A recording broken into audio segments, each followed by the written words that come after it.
panaishi kwa sababu ya mitandao. Na katika changamoto kubwa ya mitandao ni bundles.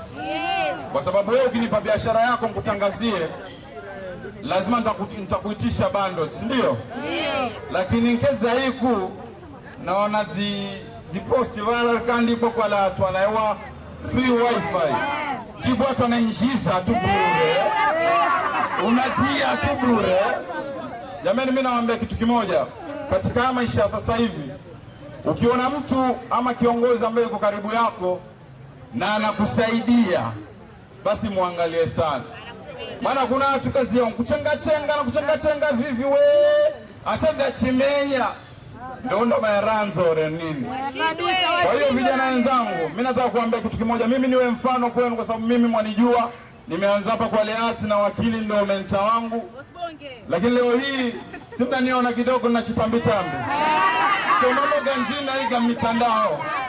Kwa hiyo vijana wenzangu, mimi nataka kuambia kwamba kupitia mtandaoni waweza kujimarket wewe kipaji chako. Wana biashara, nitawapatia mfano mmoja kwenda haraka. Kuna bwana mmoja pale Mombasa aliniita nimtangazie biashara yake. Wakati nilivyofika aliniambia, bwana, mimi nafanya biashara yangu lakini kwa siku nauza faida kama 7,000 hivi. Kwa hiyo mimi naomba tuchukue platform yako unimarket kwa watu wengi zaidi. Na mimi ningeweza kummarket. Na sasa hivi yule bwana ananiambia kwa siku anauza mapato ya shilingi 30,000 mpaka 40. Inaenda ama taienda? Inaenda.